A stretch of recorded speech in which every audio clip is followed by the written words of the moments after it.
Hey folks, Andy Patton here. The NBA Draft Lottery took place on Tuesday evening, and the Orlando Magic are the big winners. Will they reunite high school teammates Jalen Suggs and Chet Holmgren? We look at the team fits for each of the top 5 picks in the lottery for Chet, and also discuss the latest updates on the Zags playing overseas hoops. And we discuss Tuesday's tough loss for the Gonzaga Bulldogs and what that means for their regional hosting dreams. All right here on the Locked On Zags podcast. Don't go away. You are Locked On Zags, your daily podcast on the Gonzaga Bulldogs. Part of the Locked On Podcast Network. Your team every day.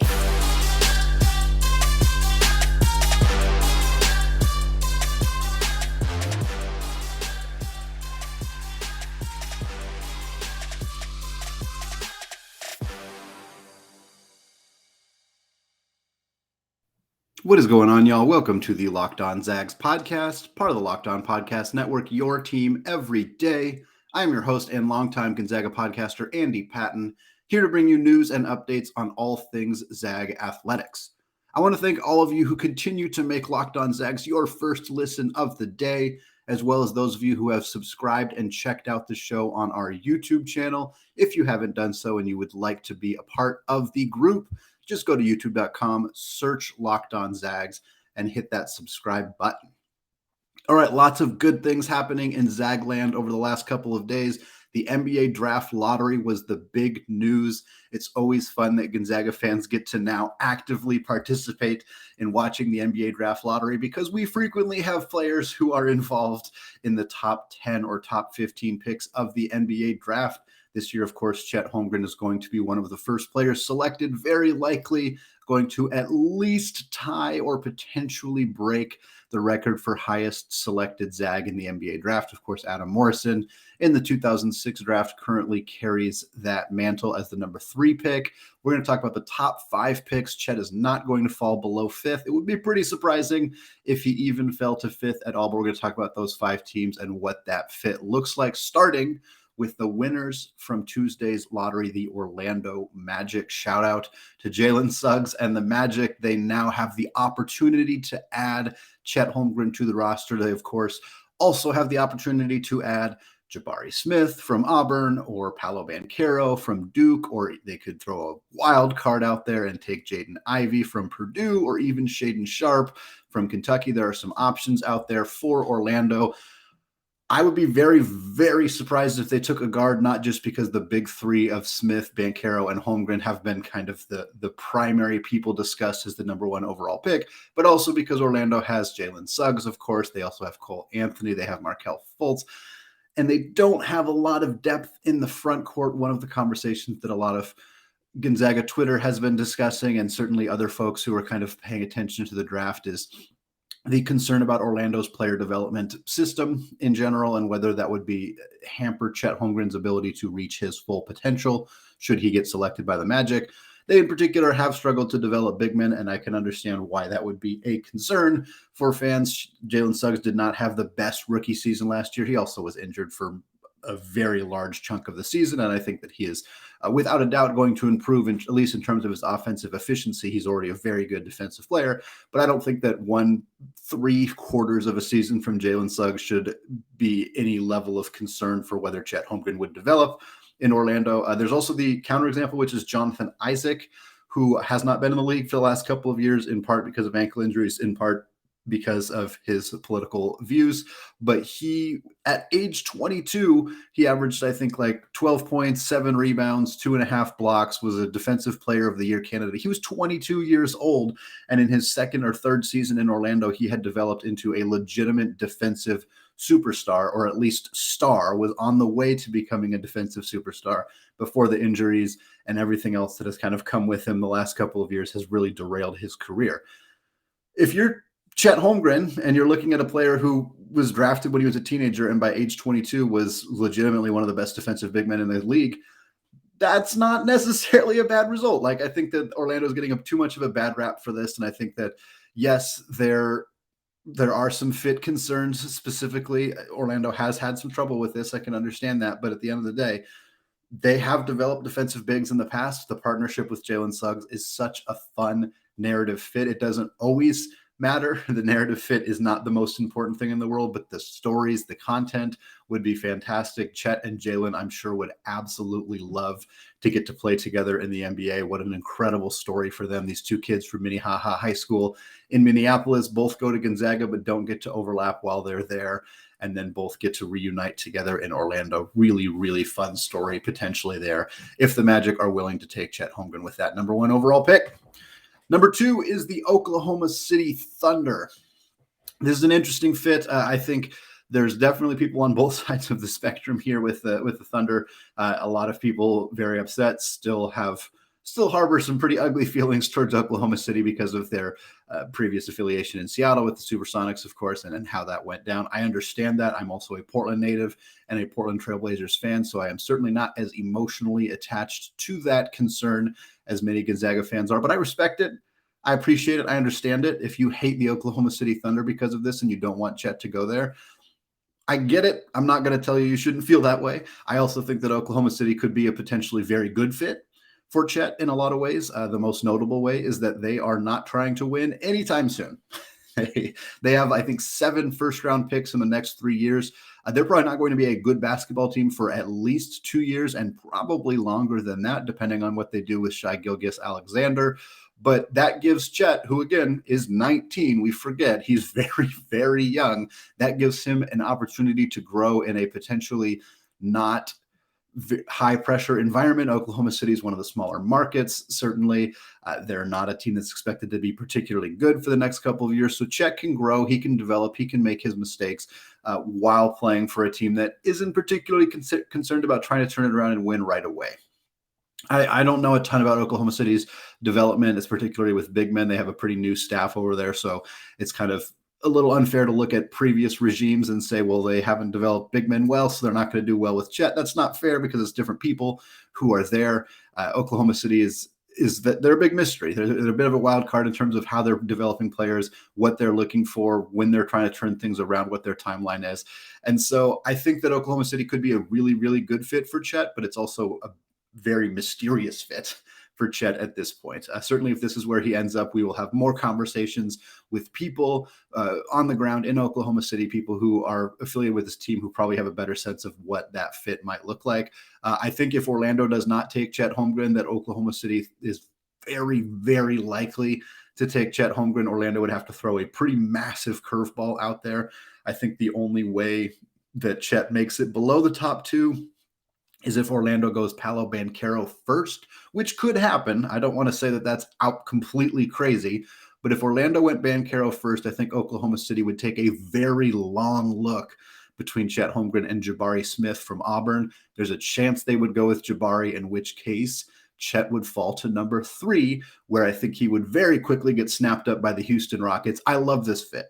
I really like the fit in Houston. It would be a bummer to see him fall to 3rd. I think Chet deserves to be the highest Zags selected of all time. It's kind of unfortunate to see Adams' record broken because of how important he has been to Gonzaga and remains to Gonzaga. But Chet is an absolute superstar, and seeing him break Gonzaga's record and be a top 2 pick in the NBA draft would be very, very cool. If he ties it and goes 3rd overall to Houston, I'm okay with that. Not just because it helps preserve Adams' legacy, but also because I think Houston is perhaps the best fit out of the teams that are available here. Chet is a great fit in the front court in Houston next to Alperen Sengun, who is there. I think he was a rookie last year for Houston. He's a great post player. He's very similar-ish to Drew Timme, more of a low post scoring threat. Great footwork, all of that stuff, good high basketball IQ, good passer, all that stuff. And I think that Chet would fit very seamlessly alongside him in the front court, which is fantastic because we know that for Chet to succeed in the NBA, who he plays alongside in the front court is a very important part of that conversation. I think it's critical for him to have the highest level of success is who he's partnered alongside. And that would be a natural fit in Houston already. They also have great young guards. Kevin Porter Jr., he's had some plenty of off the court issues already in his young career, but he has been incredible when he is on the basketball court. Jalen Green had an up and down rookie season, but by the end of the year, it was clear just how talented he is. Green and Porter Jr. and Sengun partnered with Chet Holmgren. Houston could be on the ups pretty soon. They could be turning this thing around pretty quickly, and I think Chet would be a really, really nice fit down there. Next up, again, I think that Chet's likely going top three, so I'm going to kind of briefly talk about the fourth and fifth teams here, the Sacramento Kings. This would be the worst fit out of the top five for Chet by a long shot. Sacramento has tons and tons of young bigs. They collect young big men. They don't do a particularly great job of developing young big men. That has been an issue for them. Again, this would not break the record for Chet being the highest selected Zag of all time. He would be a poor fit alongside Domantas Sabonis. Sabonis is a low post scorer, is not a great outside scorer, so you could do a little bit of high-low in and out, but I just don't think that this fit works particularly well. It would be fun to have Chet stay on the West Coast. It would be fun to have two Zags on the same team, certainly in the front court in Chet and Sabonis, but I'm not sure I love this fit outside of that. And then number 5, the Detroit Pistons, again, would be very surprising if Chet Holmgren was still on the board here at number 5. I think if the first 3 picks go by and Chet has not been selected, Sacramento is probably going to field a bunch of phone calls from teams trying to trade up to number 4 to get Chet. Again, so I don't see Sacramento passing. If they weren't going to take him, they would probably just trade the pick and give it to somebody else. But if he does somehow fall to 5 and ends up in Detroit with the Pistons, would be an extremely fun fit as a rim runner with Cade Cunningham, who is going to develop into an absolute star in Detroit. Not sure if it means Detroit would keep Kelly Olynyk or not. It would be kind of fun if Kelly ended up being like a bit of a mentorship role for Mr. Holmgren, but of course they also have Isaiah Stewart, they have Sadiq Bey. Like, they don't need another front court player right there, but if they're picking at number 5 and Chet Holmgren falls in their lap, they're probably going to find a way to make it work, and they'll just figure everything else out afterwards. But this would be a fairly surprising result for Holmgren in the NBA draft. All right, we got way more Chet talk coming in the next month or so. We're going to talk about all of these teams, how his fit would look, how he does in the combine, all of that good stuff in future episodes. For today, though, in the second segment, we're going to look at a few Zags who are playing overseas in Europe, one who just signed a new contract, one who won yet another MVP award in his league. Before we get there, though, let's talk about Built Bar. Summer is coming, and with the summer, you're going to need some new food on the go. Built Bars are the perfect snack to take with you on family vacations. Throw them in your bags, in your kids' backpacks. Make sure that everyone has a bar so you are fueled for your summer adventures. The best part about Built Bars, they're healthy and delicious. No more sacrificing delicious food for health. With Built Bar, you can have both. Have you tried the Built Puffs yet? We are going crazy for the Puffs. They come in crazy flavors like banana cream pie and even churro. Who doesn't want a protein bar that tastes like a churro? And they're only 140 calories. Sign me up. If that's not enough flavor for you, then you might want to try the mixed box. The mixed box comes with 12 flavors of bars and puffs. Most Built Bars contain 130 calories, 4 grams of sugar, 4 net carbs, and 17 grams of protein. Go to Built.com to get all your favorites. Banana cream pie, raspberry, double chocolate, and so many more. They are all delicious, and new flavors are coming out all the time. Check them out at Built.com. In fact, go to Built.com, use promo code LOCKED15, and you will get 15% off your order. That's promo code LOCKED15 for 15% off at Built.com. All right, segment 2. Still Andy Patton, still locked on Zags, and we're switching over to talk about 3 Zags who are playing professional basketball outside of the U.S. There's a couple updates on them. Eventually, I'll do a full episode talking about every Zag who played in Europe over this past season, recapping their stats. It's really fun to not just see how some of the more notable Zags are doing, but to see some guys who maybe haven't played at Gonzaga in the last 10 years, or maybe are names that people forgot and are still playing overseas in Europe. So we'll do that at another time. But for today, we're focusing on 3 Zags. The first one, Josh Perkins. Josh Perkins has signed a new contract. He will play basketball this upcoming season in Puerto Rico with Brujos de Guayama. He played in Italy and Turkey last season, so he went overseas after playing in the G League to begin his professional basketball career. He went overseas. He played in Italy and Turkey. He played 9 games in the first level of the Turkish league, averaged 11 points and 7.5 assists. Shout out to Josh Perkins for some pretty monster numbers in Turkey. He also put up great numbers in the Italian league as well. 17 games in Italy, 10.3 points, 5.7 assists for him. Now he's going to be a little bit closer to home over in Puerto Rico. There's some very good teams, some very high-level talent playing in that league at that level, and he's going to be joining Brujos de Guayama. I'm excited to see how he does a little bit closer to home in Puerto Rico.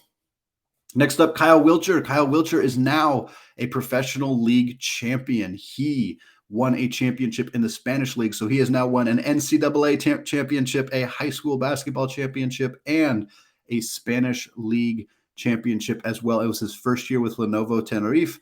That is where he played last year. He averaged 10.6 points, 2.8 rebounds, and he shot a shocking, stunning. If you know Kyle Wiltjer, you're not that stunned, but he shot 48.3% from deep, just knocking down about half of his three-point attempts. The man is an absolute gunner, a legitimate star shooter, and he was a big-time contributor for a team that just won a championship. Shout out to Kyle Wiltjer for that. He spent the last couple of years in Turkey with Turk Telekom, where he was a borderline MVP candidate in that league. So to see him go over to the Spanish League and have some tremendous amount of success there is not at all surprising. Wiltjer has balled every single place that he has played. He had a cameo in the NBA. It didn't go particularly well. I wish he had gotten a longer look. I know there's some concerns about his athleticism and the impact that he can make on the defensive end of the floor, particularly at the NBA level. But he crushed it in the G League. I mean, absolutely flat out dominated the G League and has dominated pretty much every level he has played overseas as well. I don't think that's going to change anytime soon. Again, 11 points and 2.5 rebounds is not super staggering numbers, but to be a big time contributor for a team that won a championship in the Spanish League is still pretty darn awesome. So shout out to Kyle Wiltjer, who continues to win everywhere that he goes. And finally, speaking of winners, Geno Crandall is the British Basketball League 2002 MVP.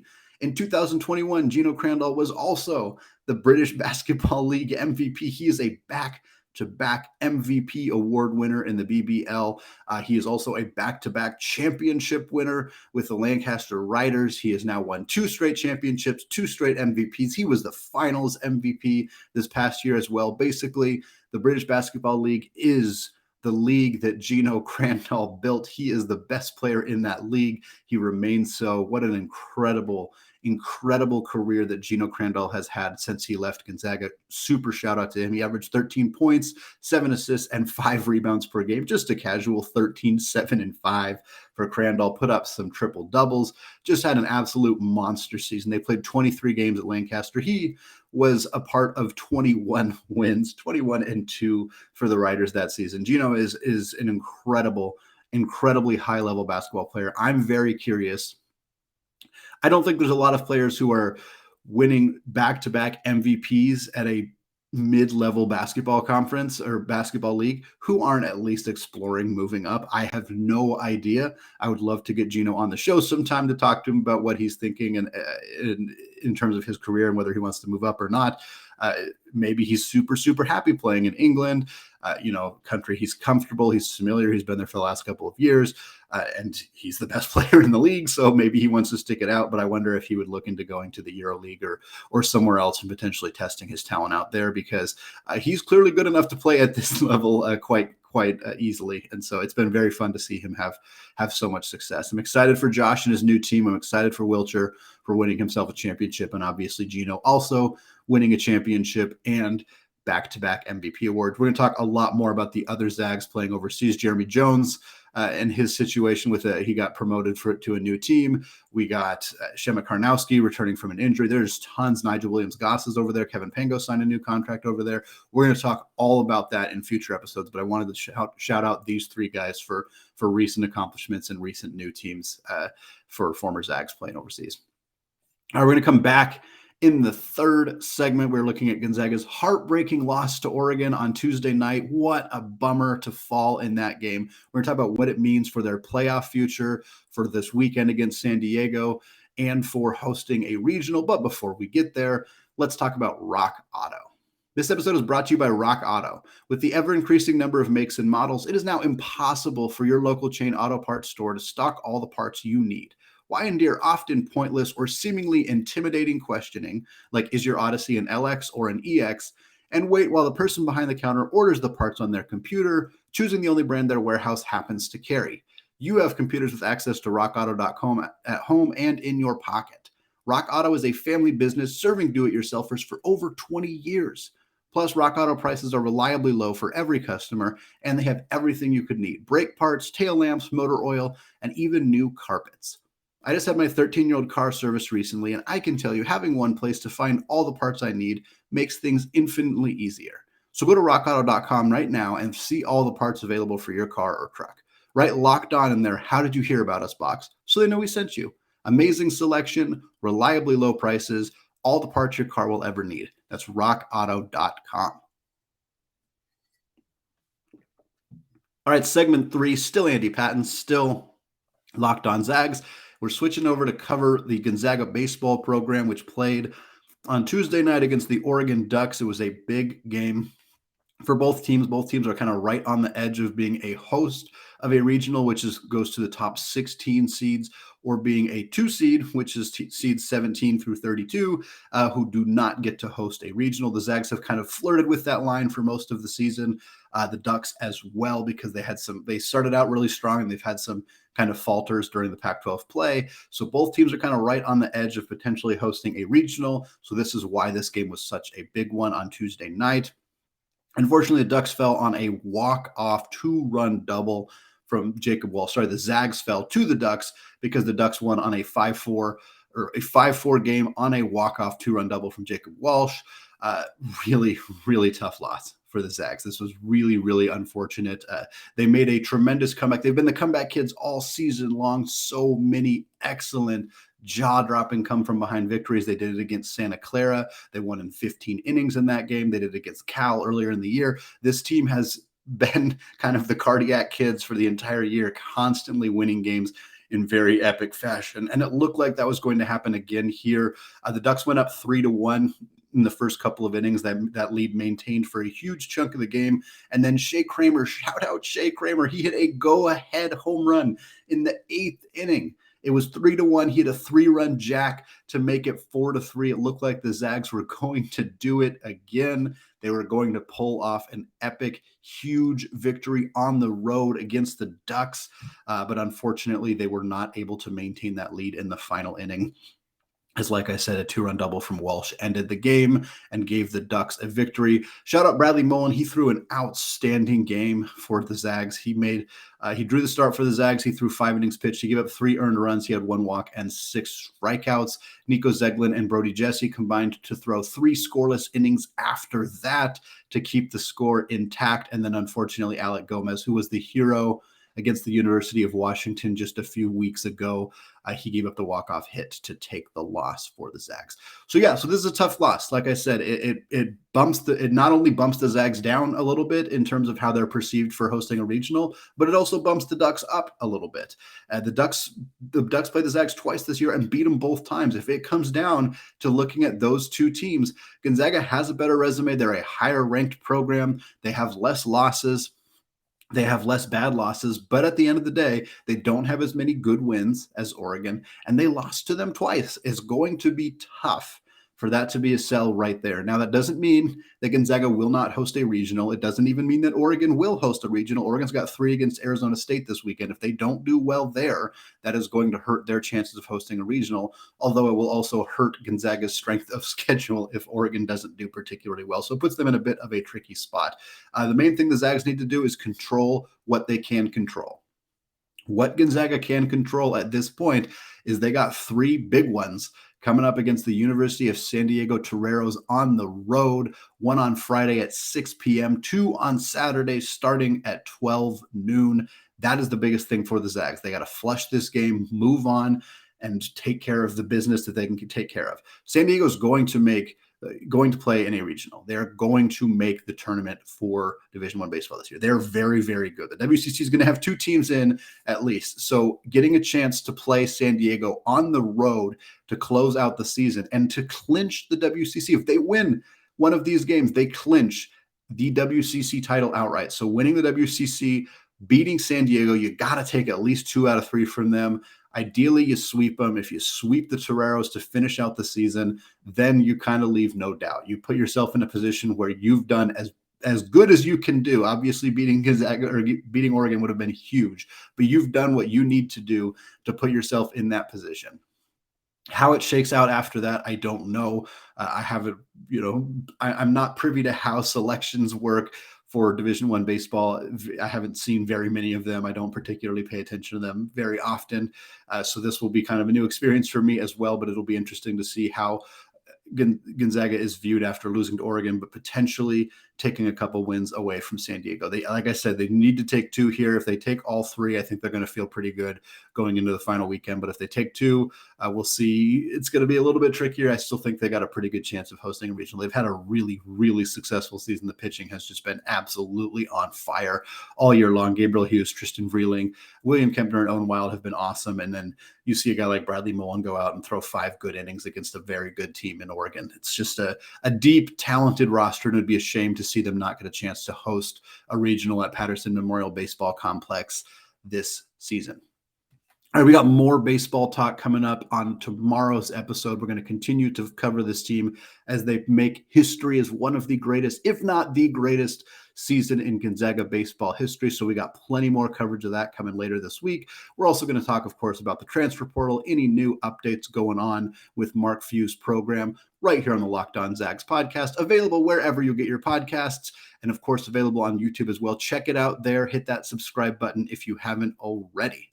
All right, thank you again to those of you who have made Locked On Zags your first listen every day. Make sure to go check out the Locked On NBA Big Board. Host Rafael Barlow from NBA Draft Junkies and author of the NBA Big Board newsletter is joined by Richard Stamen, Sam Ferris, and Leif Thulin, giving fans an in-depth look into the NBA draft, mock draft, player rankings, and of course, big boards. It's free and available wherever you get podcasts. All right, thank you all for listening, and go Zags.